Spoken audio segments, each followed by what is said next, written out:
Alrighty, Pretender here, and today I'm here with a more personal type of Honkai style video, and it's gonna be highlighting the reason why I went for an E6 S5 Aventurine over practically anyone else in the game. A ton of people have actually been asking me, and it's actually like, it bothers me at how many people have actually been asking me why I chose to go for him and why I didn't go for someone else instead. Because I thought the answer was pretty obvious, but I guess I will make a whole video dedicated to it, going into depth on why. So this video is going to be talking about characters I kind of like in other games. It's going to be talking about why I went for him over other characters. I'm going to be brutally honest too, so there are going to be some characters I might start hating on in this video. So yeah, before I get in the video, drop a like, drop a sub, and let's get into this talk. Alright, so let's first talk about Aventurine. So before all these updates for Pentagon and stuff, we didn't really know much about him. We only had the fact that he was in the art of the Universal Market Trend light cone, and we also had the fact that he was having a phone call with Topaz during that event in 1.4, and that was practically all we had about him. So originally, I really didn't pay much mind to it. I didn't really care. But I'm like, oh, we have Topaz and this character named Aventurine, you know, part of these rocks or stones or whatever you want to call it. So it was pretty cool to see that we're getting characters like that. And now we have Jades, so we're just assembling all of them. So I thought that's pretty cool to consider how we might end up seeing more of this Aventurine guy in the future. Lo and behold, we get the Final Victor light cone that we've seen a few places on the internet, but we didn't know we were finally going to get during the 2.0 update. So we have a light cone where Aventurine is holding a gun to his chest by Dr. Ratio. And I was like, damn, this guy has to be sick. And then we finally get into the times where we started knowing about his kit. The more we learn about his kit, the more I'm like, holy, this guy's kit looks so goddamn fun. He has a shield. He is a crazy shielder. He's providing a lot of shield for characters. So he's finally getting another shielder in Honkai Star Rail, because we really didn't have that many. And I was like, okay, he can do a follow-up attack. So it's looking like he has all this stuff that scales as well. And he gave himself so much crit rate. I'm like, wait, is this guy gonna be a character that scales off defense, is a sustain, and does damage? And I'm like, no way, this guy actually has to be so cool. And then we're finally seeing more about him. When he originally had his lines in 2.0, I know a lot of people hated him. Practically the entire community hated him. I was not one of them. I was like, this guy is such a jackass that I'm actually just really liking him, because I'm a guy that is more into the characters that are sadistic, mean, evil, that kind of stuff. I'm more of a villainous type person. Obviously, that's not always true, as you guys did see. My previous favorite character in Hoyo games or in Honkai in general was Welt. But for the most part, those kind of characters are my favorite. And so he was getting that sort of vibe. And I'm like, this guy probably has a really tragic backstory. Lo and behold, 2.1 drops, we get all this backstory about him, why he's like how he's like, what happened in his life, what he's had to deal with, and the fact this man gambled his entire life against Acheron set everything for me. I was like, yep, he's my #1 favorite Hoyo character. It's over. And then again, we didn't really know much about his kit going back to like before the 2.1 stuff. Not knowing much about his kit, it was sort of being worked on. Him just receiving the changes, I'm like, yeah, this guy's gonna have my favorite kit in the game. Just on paper, I know I'm gonna like this guy so much. Then we found out his Eidolons, and I'm like, damn, 4 and 6 turned him to a DPS? This guy is insane. We get some gameplay, and he's just cranking out some pretty good numbers. And then I saw an E6 gameplay of it, and I'm like, damn, he does that much damage? And so I was really hyped for him. I'm like, I already know I'm gonna really like this guy after 2.0 dropped. And I'm like, oh, all these kits, all these changes, I'm definitely gonna like this guy a lot. I was like already pretty sure that his kit would be my favorite character kit to use in the game, but I wasn't too sure if I was gonna go for dupes. I was like, I really like this guy. I'm probably gonna get him and his light cone, maybe even or two if I get lucky. And then he just kept having more essentially. Then the end of 2.0 happened, where we saw Robin dead, quote unquote. And he said his final line, and I'm like, oh my god, this guy actually has to be so cool. And then again, 2.1 happened, we had Acheron first, and this is where I was still like, yeah, I'm definitely getting this guy and maybe some dupes. Then 2.1 happened, and I'm like, this guy is my favorite character of all time. Not all time, sorry. Favorite character of all in Hoyoverse. He is in my top 10 favorite of all time now, I will say that. So that's sort of why I really like Aventurine as a character. Everything about him is great. Just a gambler, crazy, just everything about him is just so fire to me. Not talking about his kit, I already sort of went into it, but yes, now that he's out, even at E0, he has my favorite kit in the entire game. No character comes close to how much I actually like using them. Aventurine is easily my favorite character to use in the game. But yeah, sort of talking about characters I do like. So I can't really explain too much about this without making this video probably like an hour long.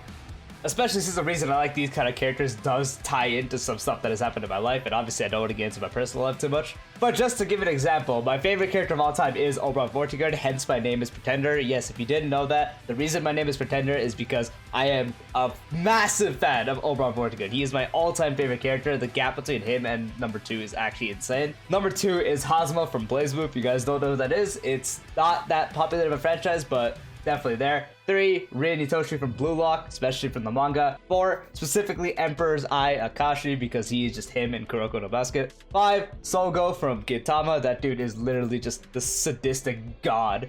And so on. So pretty much just characters like that, just to name another few others. Eren Yeager, Lelouch. And then Aventurine at the very top 10 right now. So if you look at those characters, you can probably sort of understand why I like Aventurine a lot. Obviously, he doesn't have the terrible intentions of some of these characters, like Oberon practically just played the strings and destroyed the entire Lost Belt. Hazama practically threw the world into chaos alongside Terramid. Not that kind of level of stuff, but obviously not all the characters here are world destroyers or world schemers and type stuff. But you can kind of see it, the sadistic, manipulative, villainous, those kind of types, they are practically all here. Except Shinji, but yeah. So let's finally talk about why I decided to E6 him over someone like Acheron, over someone like Jingliu, and those kind of characters. So obviously the main reason, the number 1 top reason, is that he's my favorite character and he has my favorite kit. Those are the 2 major reasons and practically the biggest reason. But to get really into it, characters like Acheron, I know she's broken, but I'm going to be 100% honest with you, I really do not care about her dupes, and I honestly really do not like using Acheron that much anymore. She makes the game really easy already at E0. She made the game practically just trivial at E2, and at E6, using others, seeing what others are doing, the game just does not look fun to me at all. So that's sort of why I didn't decide to choose, like, I know it's sort of like, oh, maybe you're kind of choosing a character that's probably going to be more future-proof potentially because of the rainbow DPS thing she can get in her E6. The fact that she shreds through all content right now and probably more to come in the future, I honestly really don't care about that. I don't really care about Acheron in the story too much. Like, she's cool, but she's not like up there for me. And I just honestly don't like using her that much, which I can get why people like using her, but to me, she's just not fun anymore, at least. And now with someone like Jingliu, oh boy, I'm not gonna get into this because I don't want to be too honest, but I just don't like anything about Jingliu. I don't like her kid, don't like her playstyle, don't like her character, so I'm barely even getting her. I might not even get her in the end of this update. So, not much to talk about there. But that's sort of why I didn't go for their dupes as opposed to going for Aventurine's dupes. Again, the main reason being him being my favorite character. But let me talk more about gameplay now. So his E1, as we do know, now you can get a shield. When you do ult, the ult can hit a bit harder because now he's giving everyone that has a shield more crit damage. That's a very nice thing to do. His E2, all type res lower on his basic attack, and for the most part, I only have to use his basic attack, and practically anyone with E1 just has to use the basic attack. You don't really have to use a shield from the skill at all, because you get an equivalent from the E1, your follow-up attack gives you a little mini version anyways, and so the all-type res lower is just really helpful no matter what team you're running him on. And now to the big one. So the big reason to chase this is because I wanted him to be the unit I use on any team whenever possible. And I'm like, his E4 turns him into more of a DPS, because when you do use his follow-up attack, it first increases his defense by 40% and also gives his follow-up attack 3 more hits. Originally, I didn't think too much of it. I'm like, that's probably not that big of a difference, until I actually used it and I saw the jump of damage actually skyrocketing. His damage was pretty insane. And then when I read his E6, anyone with a shield, giving everyone a shield on your team gives him 150% damage dealt. And I'm just like, yeah, this guy, if you get E6, this guy is gonna be like main DPS type damage. And so once the 2.1, all that kind of stuff in the story, we learned more about him, all that stuff. Kit was finalized, Lycon was finalized. I'm like, this is the character I'm gonna E6 S5. Because I don't really plan on ever going for another E6 S5. I'd have to get stupid lucky to ever get that sort of urge to go for it again. Or they'd have to make another character that I do like more than Aventurine. And from what I know about Hoyo so far, they probably won't do that anytime soon. So I don't really have to worry about that perspective, but anything's possible. But yeah, the reason why I chose to get him over the others, again, favorite character, favorite kit. His dupes seem much more appealing to me, especially for the fact that now he is going to be a sustained character that can also be the main DPS of the team. Dude's follow-up attacks hitting 400, 500k, his ult's hitting 400, 500k, basic attacks doing like 80 to 100k. And another thing I should talk about is, I didn't know this until I got to use my Dr. Ratio more and Clara more, and soon to be Topaz on the team. follow-up attack team is my favorite team in the game. Nothing comes close to me using follow-up attack teams. Second place is probably Mono Quantum, but first is just a gap of follow-up attack teams. Seeing all the extra attacks go on, it's the enemy's turn, no, it's my turn. It's just so fun, because you can get a setup where it's sort of like using Ratio, Aventurine, and Topaz as an example. You have Ratios all on them, it's Topaz's turn. Topaz uses the skill, gets the follow-up attack, that procs Dr. Ratio's follow-up attack, gives enough blind bet charges to Aventurine, so he does a follow-up attack, hits them, and then Ratio gets another follow-up attack. It's just so fire seeing the damage, especially the damage output on that. Now with Ratio being still one of the hardest hitting single target characters in the game, Aventurine with the E4 and E6 just hitting so hard. In general, it's just so fire. So him being the core sustain and the core DPS now of my favorite team is just another massive bonus. And another sort of reason, not really, is that he's a sustain and a really, really good shielder with a unique sort of niche of also doing damage and also applying a good amount of debuffs to make the enemies take more damage. That is another reason I sort of chose him over DPS, because as we've seen, sustains, look at how long Fushwan has in her run so far. She's still really good, despite being a little on the older side now. But DPSs, they can usually be power crept easier. Usually I feel like the support role is the easiest to power creep in games, and then the DPS, and then sort of a sustain slash healer.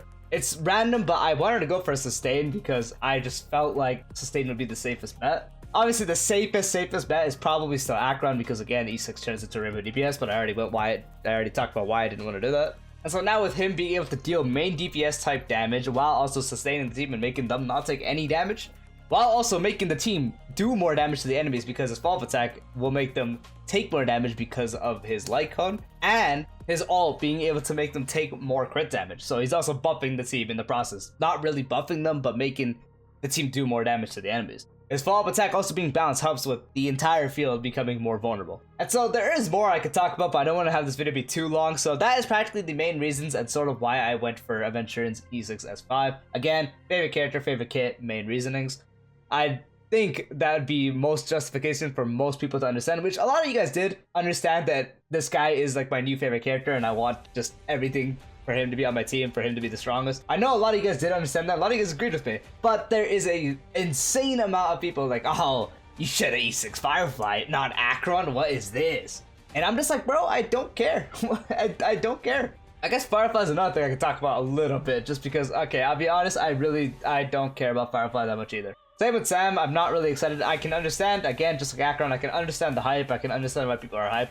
But me personally, I really just don't care right now. They don't have enough on screen to justify me caring enough. That might change once 2.2/2.3 happens, but for now, I just don't care. And again, I doubt anywhere near as hell that Firefly or Sam, or both, I guess in this scenario, will top Aventurine as a favorite character for me. And their favorite kid, because we do slightly know what they do, but not really. I highly doubt that I'll like using them more than Aventurine. So, yep, that has been the video to hopefully shut up everyone like trying to downplay the fact that I went for E6 of S5 Aventurine.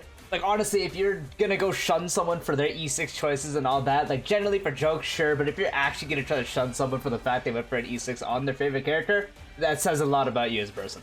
I am just really, really tired of getting those comments because it is just annoying. And I was like, you know, might as well talk about it. Might as well make a different kind of video, sort of talking about why I went for it. Sort of letting me talk about my favorite character too and some other things about what my favorite characters are like. So, nice little video overall. But, yep, that's practically it. Let me know if you guys saw him for Aventurine. Do you guys like him as much as I do? And, yeah, peace out.